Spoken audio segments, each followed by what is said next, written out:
So thanks everybody for staying, and I hope this presentation that's going to be uploaded as well is interesting for you. So let me give it a look here. It says okay, it started the recording. So let me switch gears and move to my presentation here, where I'm going to talk about stage gate simulation framework for project portfolio. So what is it that I'm going to do? I'm going to model a series of projects in a project portfolio. I'm going to show one alternative, one proposal that I really liked. And this proposal, the main objective of the proposal, it was to generate this framework where we extract as much value as possible, right, from an innovation portfolio model. So this innovation portfolio model, you will see all the rules of engagement and how the projects were modeled, right? They could be modeled, every project can be modeled using a uniform template. So that of course decreases the exceptions, decreases the tailor-made, decreases ad hoc structures, and it also makes it easier to maintain and make it easier for people to model, right? Recommendation, as always, start small, extract value from the very beginning, so don't overcomplicate things. Try to model things, even though you have a little bit of a friction, right, with reality, because perhaps you're trading off one thing for other. This one is really good it's a really good advice just to start small and then grow organically, right? Grow with business requirements. And how is it that we're going to do? We're going to use Monte Carlo simulation, of course. We're going to use model risk, and all the software that I used to do it was model risk. I sent in the chat some the link to download model risk, so you have a 15 days trial that you can download, and after that it becomes what we call the basic version, which is something that you can utilize if you're new to Monte Carlo simulation for longer. And also I set up a link for a training on January next year, right? And we're going to bring probability to the analysis as an added bonus. I'm a really fan of what you can do with AI and all the productivity that brings. So you will see that some portions of the presentations were generated by interactions with AI. I'm not going to emphasize that portion because I'm going to upload another video that talks about that, but I'm going to emphasize how to generate the model, right? So what we're going to do, we're going to show one project, then we're going to show the complete portfolio. Let me start my pointer here. So we're going to show one project, the complete portfolio, some dashboards and scenarios, right? Plus, we're going to use AI, as I said before. Now, what is that we have? What's the reality, right? This is a fictitious company that has 20 projects, like Project Alpha, Beta, Charlie, Delta, Epsilon, Foxtrot, etc. Right? We have 20 projects that have a reference budget of $300 million. Right? These 20 projects, they have three types, right? They are going to be core. That means that they are the core portion of the activity of the company. Maybe it's an overhaul of a manufacturing line, or is it a new facility that we're going to make, etc. This is the core projects that we have. Then we have some adjacent, some satellite projects that could be, for example, an extension of a line or the improvement of the technology while the line is working, etc., etc. Plus, we have some transformation projects, and these transformation projects are bets, right? Are bets that new technologies to come. Every one of them have a different number of phases, as you can see here, right? And each one of the phases, as you will see, these are stage gated, right? It means that it has to finish the first one, then to move on to the next one. So this could be utilized in pharmaceutical, it could be used in innovation, it could be used in different industries. The duration of each one of the projects can be normal, triangular, or paired. I'm going to show that in a minute. And the capital cost of each one of them also has a high, medium, and low volatility using a normal distribution. We didn't include correlations in this first one. So you see that this is let's say a 10,000 feet view of the portfolio of the project, right? Then each one of this is an X-ray of one project, another project, and all the stage gates, right? So for example, here, this is most likely going to happen, hopefully, because the first stage has 50% probability of happening, then progressively goes to 70, 80, 90, 95. But this could be something, a much more difficult bet, where you have a stage gate that only has 10% of the time, then if it occurs, it's only 25, then it jumps to 70, etc. So the main idea is that you could have a dynamic number of stages, I'm sorry, of phases for each one of the projects. And each one of these phases, they have different probabilities of being progressively and advancing progressively, like an ascending stage gate probability pattern, right? The model, you see here, the model is going to exhaust the phases budget, whether it advances or not. So if, for example, if this 10%, you have 10% of moving from stage moving from stage 1 to 2, and it costs $10 million, right? Whether you move or not to the next one, you're going to exhaust the $10 million. Of course, you can make it much more difficult and say, well, I just arrive at 70% of it or 50%. But of course, the main idea, as I said before, is to grow step by step and make it. And this was one of the assumptions that I took, right? That we exhaust the budget of a phase. That every project is independent of each other, right? And we are not taking into consideration interdependencies that, for example, project 9 can be an enabler for project 11. We're not considering that. And that's something that we can do in the future. And the stages are successive, right? We don't consider using parallel routes or different alternatives for the projects. We assume that the best route is the one that is modeling the project. Right? Now, so let's start with the analysis of project alpha. Remember that we have 20 projects. This is the first one. And we're going to do an analysis of this project, which is here, right? The project alpha configuration comes here, and I have the project here with me, right? So the model is a big one. It's like this, right? And we have alpha here, right? So alpha has 5 phases, as you can see here. Each one has a different start date, right? And the estimated duration comes with these distributions, like this triangular paranormal. Right? And you have this, well, very simple logic where they can change. You see that they are successive gates, right? And the duration changes, of course, right? Not the start date. You see that the start date is fixed, but the duration changes. If you want to see like a calendar view, you will see that like this. You see how it moves, because the start date's the same, so that's fixed. But the project, if you take a look to this project, for example, the project can be longer or they could move higher, like this, right? And that was the main idea of this. This is your complete portfolio of projects, right? That's the main idea. So let me go back, and let me go back to the presentation. So how is it that you model one project? You have the estimated duration, as I showed you. Then you have the survival probability, 50, 70, 80, etc. Then you have the budget, and the budget, you have a reference budget here. Let me go back to the model in 1 minute. You have a reference budget here, which is fixed, you see? And this could be calculated using all the techniques that Rafael well explained to us, right? This is a very, very simplified approach. And then you have a distribution here that also moves with the budget, right? And that's the idea. Right? So if, for example, you have, in this case, for example, you didn't have a success. Why is that? Because this was a 0. Remember that here we're going to model this using a Bernoulli distribution.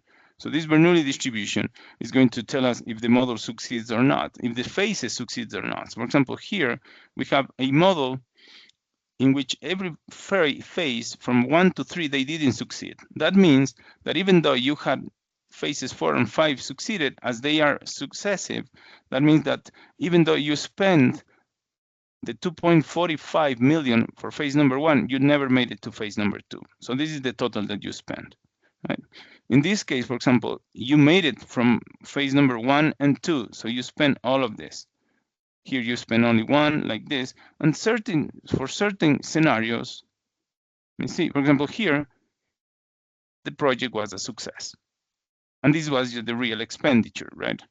And then you see the distribution budget was generated dynamically, and also the duration of the project. So everything is dynamic. You have a reference model, but of course, everything is dynamic, as you can see here. And that's what it's explained here in the presentation.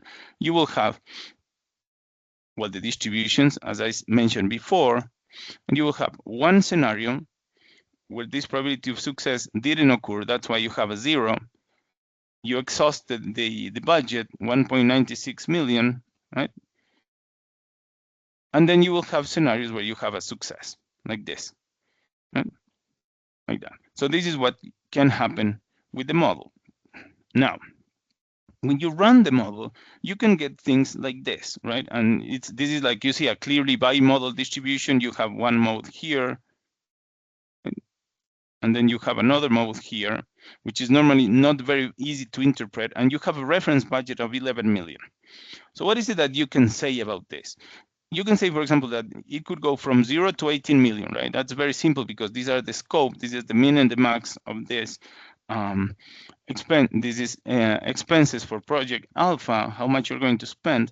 But what I did, I generated, so I took all this information from the output of the distribution, put it into an LLM and say, please, added all the context and say, please generate a nice interpretation of that, right? And why is that? Because I really like how sometimes this gives a nice idea. So I enter a lot of information. I'm not this type of users of LLMs that wait for everything to come to me. No, I give a lot of proposals and then I refine it with that. That's how I use it. So for example, here it says that you have a mean of 11 million, you have a P80, you have P90 because I asked for that, right? And if you like, at the end of this presentation, you will have an annex with all the prompts. So don't you worry because they are going to be there anyways. And this is the one that I really like. It says, what's the probability of exceedance of that, right? And this was 58%. So you have almost 60% probability of exceeding your reference budget, right? Which means perhaps you're not really good. And of course here, and you will have this little bot that is going to be here, meaning that this is generated content with AI, right? Now, and it says, well, it explains to you a little bit of what Monte Carlo simulation is, etc., and that it reveals a distribution of possible results. So that's, let's say, deliverable number 1, right? The cost of project alpha. And remember what was the idea? That every one of the projects, and let me go back here, you can model every project here. You see, you have 3 phases, you have 5, 6 phases, you have the project type, etc. You have all the distributions that you can set up. So the idea was to have a uniform template for all of them, right? So what else you have here? One is the cost. Normally that's what you will get, right? And every project manager will be the owner of all this information. Here you have an interpretation for non-technical leaders as well, right? Then we have the stages finished, and this is something very, very important because when you have stage-gated project, normally what people ask is, well, how often am I going to finish, right? And the histogram, well, what I have here is the histogram is here. This is the histogram, you see, and when you have histograms that are not like the typical bell or even with a fat tail like this, they are much more difficult to interpret, right? So it shows the probability of reaching the different phases. Like for example, here it will say you have 75% probability of reaching 0 stages, meaning that you're not going to make it. And maybe you will have 15% of reaching 1 stage and I don't know, 5% of reaching 2 stages, etc. So what I did, I fed this graphic that I got here, again, into an LLM and say, please give me something that is going to be very simple to explain. And what it says, and I really like this one. So this one I'm going to read, the others I'm just going to reference. It says, is that imagine you plan a cross-country road trip with 5 checkpoints, right? 5 checkpoints are the 5 phases. So sometimes everything goes perfectly and you reach the final destination. Other times, bad weather or car trouble might stop you early. So the histogram is a recording of 1,000 trips. So it tells us how often people got stuck halfway or how many times the people made it to the end. So the Project Alpha's journey shows a realistic mix of outcomes, many partial completions, some moderate progress, and a smaller share to the final stage. So this visualization helps project leaders, etc., showing the range of possible completions like that, right? So the y-axis is showing you how often each outcome occurs, like this. How often it occurs: 1 time, 2 times, 3 times, 4, etc. Right? So this is the type of combination that I always use and mix with utilizing Monte Carlo simulation, the business context, and now I am always trying to get the best, I wouldn't say results, but the best interpretation means and comparisons to use it to lower and to shorten this gap that we have when we're trying to show to people results from a probabilistic model, right? So this is deliverable number 2, right? Remember, you have the expense of Project Alpha, and then you have the number of stage that it's going to achieve or not, right? What else we did? We created a sensitivity analysis scenarios, right? So there's something that it's called simulation tables in model risk. That what you can do, what I did is for this particular project, for Project Alpha, I set up 3 scenarios. One is the base case, right? The one that we know, 50, 70, 80, etc. Then we have a technology breakthrough. That means that this one is going to be better. This one starts in 65%. Why? Because the technology breakthrough is going to upper the initial, in this case, the initial probability, and then it reaches even 100% in the 5th phase. So in the 5th phase, you have to execute it, but you don't have the probability of being said no, and you have tighter regulation. So the tighter regulations, you see it's tighter here, but if you pass the regulation in the first 3 phases, then it's simpler there. You see, it's more or less like the technological breakthrough, like this. So what I did with the simulation table, what you can do, you can run three simulations in one. I'm not going to run all of them, but I'm just going to show you how to do it. So you go to settings here and you change the number of simulations here to 3. You give it a name to each one of them. And the moment that you run the simulation, this will automatically take, you see, here are the sensitivity analysis that I got.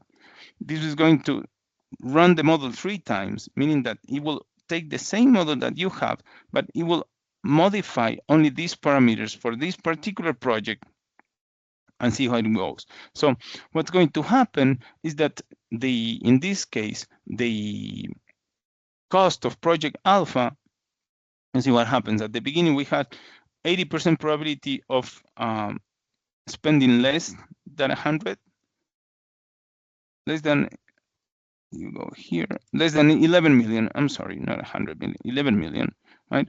But then with the technological breakthrough, that probability lowers to 69%. That means that with the technological breakthrough, we decrease 10% of our risk, right? Because from 80%, now we have 70% probability of spending all that money, right? With the tighter regulation, right? The tighter regulation, we have almost 100% probability. You have 96% probability of spending more, right? And those are the things that we need to take into consideration when we are doing this. Right? Because normally people say, oh no, with the tighter regulation, it's going to be really good because at the end, remember that the stage 4 and 5, they were the same, right? So we think this is going to be the same, but we're measuring the cost of this. And the cost of this is additional, like 17% probability that you're going to spend more, which is not good, right? So this type of sensitivity analysis, we can do it with model risk as well, using the simulation table capabilities. So you see that now we have Project Alpha cost, the Project Alpha phases that finished, and now we have the sensitivity analysis, right? What else do we have? See here, now we're going to the portfolio global results. So with the global results, what we have is we have a complete complete histogram showing all of them. So I run the simulation here, and just for you to see, this is remember the histogram that I showed you 1 minute ago, and I think that this is the one.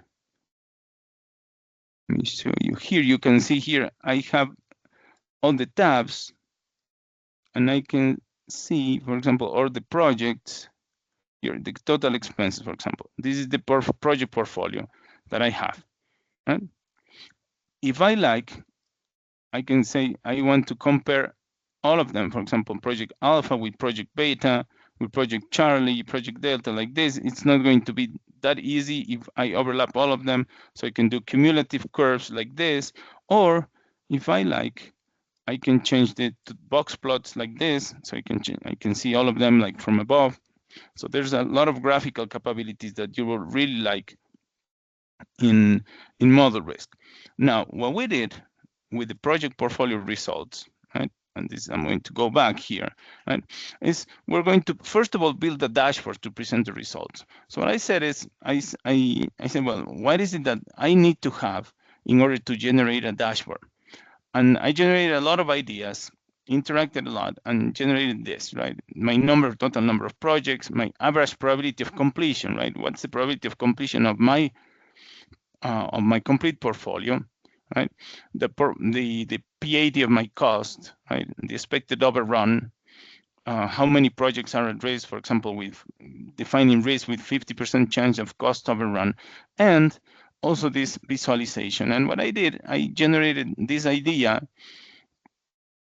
using AI, and then converted this into a real dashboard, right? Like total number of projects, for example, 6, P80 of 8, P90 of 9, like we have here, right? So this is real, right? After you run the model, it says that if you are 80% probability of finishing 8 of them. And if you're very, very optimistic, 9 of them are going to finish. So is that good or not, right? It depends. If it's an innovation, perhaps it's good. But perhaps if you're an established, I don't know, 20, 50-year company, perhaps this should be much higher. This is the portfolio cost, your P80, your P90, right? The project at risk, remember, with more than 50% of cost overrun. And you see that we had these 3 different types of models. So how much you're going to spend in core projects, in adjacent projects, and in transformation projects, right? So all of that information you can get from that. So the idea was, how is it that you can create dashboards like this or create dashboards like this, right? Where you have the probability of success, you see here, that's moving, probability of success, and the real budget, right? And all of this information that you have here, this is after the simulation, right? That's why it's static over there, right? It's after the simulation. So what's the deviation with the cost? So what's the flag that you're going to have? Is it very high? Is it moderate? Is very low, etc. So you can generate a dashboard that complies with all the requirements from your stakeholders. So that's one. Second thing that you can do, right, is to take a look to the cash flow analysis. So what is the cash flow analysis? What we did, we created this cash flow sheet like this. Let me show you here. I think it's in the income one. Let me see, where is it? Oh, where is it? I think it's here in the calendar. So I have all the cash flows here. Right? Let me show it to you.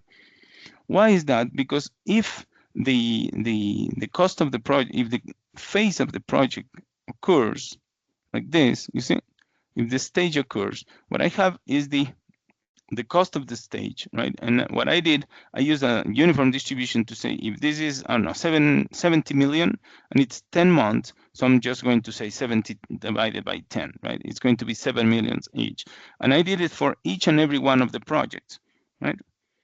So I did a summation of all of that, right? Of each and every one of the projects generating the cash flow. So after I generated the cash flow, I got this, right? So this is the cash flow for my execution, right? So if you're, as Michael was saying at the beginning, right? If you're into finance, you will say, okay, so let's see what are the possibilities here. And what I generated is this. You see P10, P90. You see that it's, and in the graphic that comes next, you will see better, right? But I can see how much am I going to spend every month, and this is in the millions of dollars, right, by year. So you see that, for example, at some point I spend even more than $10 million, right? So the question is, do I have enough money to do it, right? Because maybe that's what I'm planning, but I'm not sure if this is the total money that I need. So what I did is I created, first of all, an interpretation of that. That's exactly what I told you, right? Then what I want to do is, perhaps, you see here, you have this value that maybe I can improve this value, and maybe I can push some of the costs for a little later, so I don't have this big difference there, right? That's one thing. Plus, I have a limit, and the limit is 8.5 million every month, right? Those are the limits that I got from my finance team. So they said, look, you cannot spend more than 8.5 million every month, preliminary by finance. So what I said, well, I did the portfolio simulation, enter the portfolio simulation, and it says, look, with 8.5 million, you have 13 months. So this is the measure, right, that we came up with. I have 13 months that I spend more. With 8.75, 11. With 9.25, I have 10 months that I spend more than that.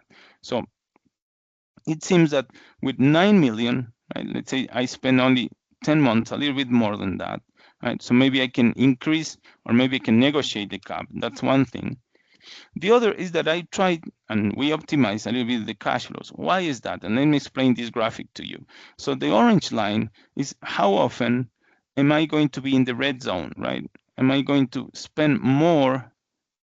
And I have probability of more than 70% of spending more than my limit, right? With 6 million. So you see that that's why with 6 million, it's very difficult to achieve. But with 8 million, you see that the probability is smaller. And with 10 million, this is the one here, the probability is very small. It's here. It's always, almost always in the green, right? Which is great. So this is what this graphic shows, right? What's the probability of surpassing my cap? And these are the different caps. Now, what I did, I generated this graphic that shows the different caps. Remember the 8.5, 75, 9, 925, and say, well, what is it that you can do to balance out this, right? Because this is the part that maybe I have an opportunity, right? And what I did, I generated and I fed into the LLM the cash flows, and I say, please.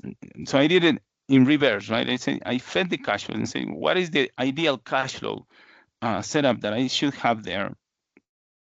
So it took the 120 millions from the original P50, and I got a rebalance at 119 million. So it had the same amount, but some of them were spent more. Remember where I have the valley, and some of them were spent less where I have the peaks at the beginning, right? So the figure at the end was something like this, right? This is the initial one, the original, but here you see that I have a smooth line and smoother line. So I eliminated all of this and moved that there like this. So of course, what you have to do, you will have to move, and this is what we did. We had to move the stages of the project and the execution and the dates and the duration of the phases so they reflect that. Of course, that was not an easy task. I'm not saying it will be, but these are the types of things that you can do, right? So this was really great because the main idea of optimizing, remember this cash flow that had this big peak and valley. So the idea was to smoothen this, right, like this. Why? Because I have enough room here, right? And that was the idea there. So those are the types of things that you can do. Remember that you have the P50, P80, etc. And in the model here, you have all these graphics that were produced. You see the cash flow graphic and everything that we had at the beginning, right? Like this, right? Finally, we did an NPV calculation. Why is that? Because we had an income for each one of them. Remember that we were talking pharmaceutical or we were talking innovation portfolios, right? We had some assumptions that we created, right? One is a success factor, right? It's this success factor, it will be applied to the type of project. Remember, core, adjacent, or transformation from 2.5x to 7x. So a transformation model, if it works, of course, the reward for assuming that risk is going to be 7x. So if you put 1 million there, maybe you get 7. And of course, number of realization years. That means that if, as it says here, you have a project cost in 4 years, it's 100 million. The success factor, 3x in 4 years, right? So that means that the total success is going to be 300 million, of course, because you have 3 times 100, right? And the income is going to be 200. Why is that? Because you already spent, right, 100. And so the cash flow of this 200 from the income is going to be $50 million each year, right? So we, as you can see here, we simplify the model as well. That was the main idea with this. So we simplify the model to generate this logic, and the logic is here in the model, right, with the income, right? So you have the revenue factor, as I said before. With the transformation, you see that everything is dynamic. Same thing with the years. Remember that we were saying that we were going to have different years for that, the realization years. And here we have if the project was a success or not, and the cost and the revenue. So how is it that we calculated the NPV? The cost was given by the phases, remember, by each one of the years. So we horizontalized, we crossed and summed up all the years here, right? We did a sum product for the costs, and we took into consideration that the costs were going to be in year number 1 to 5, you see, and the incomes are going to come from years 5 to 10, right? Again, another assumption. This could be totally different from every project, for every project. And here you have a cash flow. So if you like to see it, I can just generate a graphic here. You see? And we can generate this like that. You see? And the model is going to be dynamic. So every one of the project has a different NPV calculation here. Right? I'm going to go to the discount rate in a minute. So I covered that as well. Right? So that's exactly here. Yeah. And then how is it that we're going to define the discount rates? What I did for each one of the types of projects. So for the core project, I generated a 12 to 15% range, 70 to 22% range, and 25 to 33% range, depending on the risk. Remember, this depends on the risk. This one was very high too, right? But it's new protocol. The one is expansions of things, and the other was sensor upgrades, new firmware, etc. Right? With the discount rate, also we did an adjustment for the ecosystem, right? Why is that? Because you have an ecosystem that has a mature supply chain, improving IoT. Here the same thing. So we did an additional adjusted range here, right? So this adjustment for ecosystem was a little bit optimistic. So what we wanted to do is to kind of reflecting all the saying that, for example, if you're in an ecosystem that if this is for manufacturing sensors, so you are in a manufacturing cluster, and maybe you have it's easy to get people, technologies over there, etc. Right? So I use these nominal ranges, right, and calculated the NPVs. For the three, in this case, you can calculate it for each one of the portfolios. I'm sorry, each one of the projects, each one of the summation of the types of projects. So you can have an expected NPV and a risk-adjusted NPV for the adjacent, for the core, and for the transformation, or even at the project level. And that was the main idea of the model, as I've been trying to show you, right? A little bit of the conclusions of this framework, right? One is that complicated portfolios can be modeled. That's what I think. You see that this, of course, this was not an hour. This was maybe a day and a half. But the nice thing about that is that you can model really, really complex structures here, right? You can have replicable modular templates for each project, and this is what I was telling you before. They can have value on site, and that's what we always try to do. We have to have always value on site, right? Is that if you are not going to generate value by adding or extending the model, don't overcomplicate it just because, right?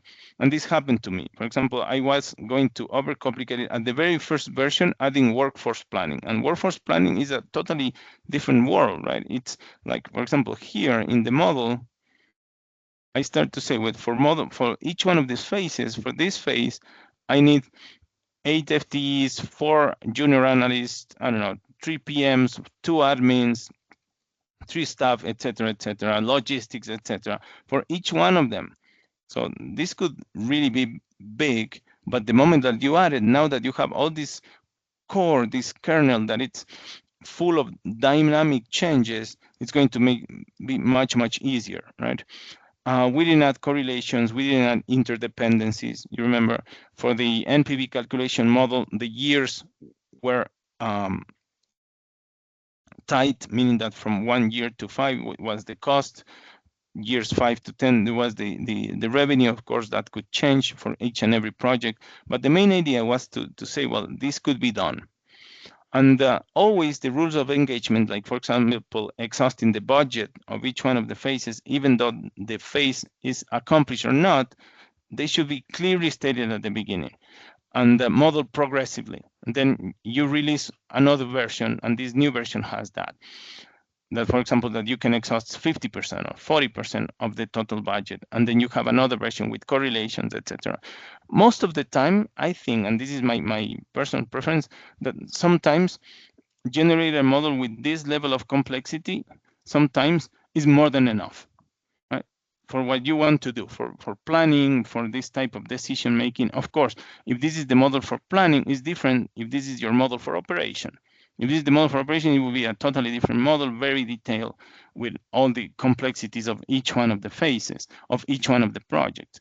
But if you have a model that it's good, I mean, it's much better than a napkin. It's much better than an Excel sheet with this, right? Imagine that you have only the projects, or like this dashboard that we have here. This could be the initial project, right? The initial model, phases, reference budget, 200 million, and that's it. And then now you can calculate all of these things with this project, the cost, etc. So this is what I wanted to share with you. I really like this model, and how you can utilize Excel, which is known by everybody, with model risk, and create this type of outstanding models, at least for all the people that then can use them. And you can, of course, progressively make it more reflective of reality.